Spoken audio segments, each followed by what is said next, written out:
Hello friends, welcome to our YouTube channel. First time எங்க வீடியோவை பார்க்குறீங்கன்னா மறக்காம subscribe பண்ணிடுங்க. இன்னைக்கு நம்ம பார்க்க போற ரெசிபி ரொம்பவே டேஸ்டியான கலர்ஃபுல்லான green chicken fry.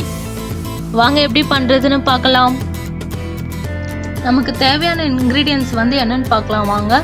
ஒரு கைப்பிடி அளவுக்கு புதினா, ஒரு கைப்பிடி அளவு கொத்தமல்லி, 3 பச்சை மிளகாய், ஒரு சிறிய துண்டு இஞ்சி, 10 பல்லு பூண்டு. இப்போ இது எல்லாத்தையும் வந்து நம்ம மிக்ஸி ஜாரில் போட்டுக்கலாம். ஏன்னா வந்து இதை நல்லா நம்ம ஃபைன் பேஸ்ட்டாக அரைச்சி எடுத்துக்க போகிறோம். அதனால் எல்லாத்தையும் ஒன்று ஒன்றா நம்ம மிக்ஸி ஜாரில் சேர்த்துக்கலாம். இப்போ கொத்தமல்லி, அதுக்கடுத்து புதினா எல்லாத்தையும் சேர்த்துட்டோம். ஆல்ரெடி இஞ்சி, பச்சை மிளகா, பூண்டு ஆட் பண்ணியாச்சு. இப்போ வந்து இதுக்கு டேஸ்ட் கொடுக்கணும் இல்லையா, அதனால நமக்கு தேவையான அளவுக்கு உப்பு ஆட் பண்ணுறேன். நம்ம வந்து காரத்துக்காக எந்த மிளகாய் தூளும் வந்து ஆட் பண்ண போகிறது இல்லை, மிளகு மட்டும்தான் ஆட் பண்ணுறோம். ஒரு டீஸ்பூன் அளவு மிளகு சேர்த்துருக்கேன். அதுக்கப்புறம் 1/2 டீஸ்பூன் சீரகம், 1/2 டீஸ்பூன் சோம்பு.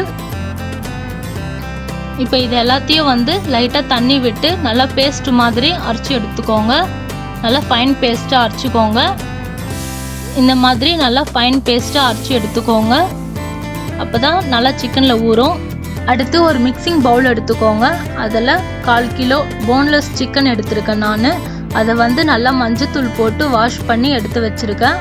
அதில் நம்ம ஃபைனாக அரைச்சி வச்ச பேஸ்ட்டை வந்து ஆட் பண்ணுறேன்.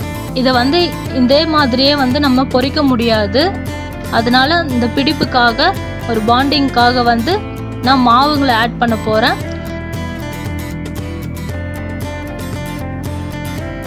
2 டேபிள் ஸ்பூன் அளவுக்கு கார்ன்ஃப்ளவர் மாவு எடுத்திருக்கேன். அதுக்கப்புறமா 1 டேபிள் ஸ்பூன் எலுமிச்சை சாறு எடுத்திருக்கேன். இப்போ இதை லைட்டாக மிக்ஸ் பண்ணி விட்டுக்கோங்க. நல்லா கொஞ்சம் லைட்டாக கலந்து விட்டுக்கோங்க. 2 டேபிள் ஸ்பூன் அளவுக்கு கடலை மாவு ஆட் பண்ணுறேன். இப்போ இதை நல்லா வந்து மிக்ஸ் பண்ணி விட்டுக்கோங்க. மாவு வந்து எல்லாத்துலேயும் நல்லா ஸ்ப்ரெட் ஆகுற மாதிரி பார்த்துக்கோங்க. மசாலா வந்து சிக்கனில் நல்லா ஊறணும், அந்த அளவுக்கு நல்லா மிக்ஸ் பண்ணி விட்டுக்கோங்க. இந்த மாதிரி நல்லா மிக்ஸ் பண்ணிக்கோங்க. இப்போ வந்து இதை 1/2 மணி நேரத்துலேருந்து 1 மணி நேரம் வரைக்கும் ஊற வைக்கலாம். இப்போ எப்படி பொரிக்கலான்னு பார்க்கலாம் வாங்க. நான் வந்து ஆல்ரெடி தவாவை வந்து ஆயில் போட்டு நல்லா சூடு பண்ணி வச்சுருக்கேன். அதில் நம்ம ஊற வச்ச சிக்கனை ஒவ்வொரு பீஸாக எடுத்து போட்டு ஃப்ரை பண்ண போகிறோம். ஒவ்வொரு பீஸாக ஆட் பண்ணுங்கள். கேஸை வந்து ஃபுல் ஃப்ளேமில் வைக்காதீங்க, சிம்லேயே வச்சு ஃப்ரை பண்ணுங்கள். அப்போ தான் சிக்கன் வந்து மேலேயும் ஃப்ரை ஆகும், உள்ளேயும் வந்து நல்லா வெந்து வரும். அப்படி இல்லைன்னா மேலே மட்டும் ஃப்ரை ஆகும், உள்ளே வந்து வேகாது. அதனால் இதை வந்து சிம்லேயே வச்சு ஃப்ரை பண்ணுங்கள், ஃபுல் ஃப்ளேமில் வைக்காதீங்க. இப்போ எல்லா சிக்கனையும் ஆட் பண்ணியாச்சு. இப்போ வந்து இது நல்லா ஃப்ரை பண்ணுங்கள். நமக்கு வந்து எப்படியும் ஒரு 5 to 10 மினிட்ஸ் ஆகும் சிம்லேயே வச்சு ஃப்ரை பண்ணுறதுனால. அதனால் அது வரைக்கும் கொஞ்சம் வெயிட் பண்ணியே ஃப்ரை பண்ணுங்கள். நாங்கள் வந்து செக்கு கடலை எண்ணெய் யூஸ் பண்ணுறோம். அது எடுத்துருக்கிறதுனால எண்ணெய் வந்து நல்லா பொங்கி வருது. இதுவே நார்மல் எண்ணெய்னா இந்த அளவுக்கு வந்து நமக்கு பொங்காது, அது பார்த்துக்கோங்க. இப்போ வந்து ஒரு சைடு ஃப்ரை ஆகிடுச்சு. இப்போ ஒவ்வொரு பீஸையும் வந்து இன்னொரு சைடு நம்ம திருப்பி போட்டு ஃப்ரை பண்ண போகிறோம். ஒவ்வொரு பீஸாக வந்து எல்லாத்தையும் திருப்பி விடுங்க. பாருங்க, அடியில் இருக்கிறது வந்து ஃப்ரை ஆகிடுச்சு.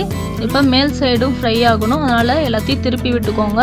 இப்போ பாருங்க, நமக்கு ரொம்பவே கலர்ஃபுல்லான டேஸ்டியான கிறிஸ்பியான கிரீன் சிக்கன் ரெடி. இதை வந்து நல்லா சூடாக சர்வ் பண்ணி சாப்பிடுங்க, பசங்களுக்கும் கொடுங்க.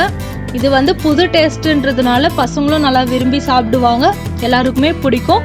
நல்லா சாப்பிட்டு நல்லா என்ஜாய் பண்ணுங்க. தேங்க்ஸ் ஃபார் வாட்சிங். நன்றி.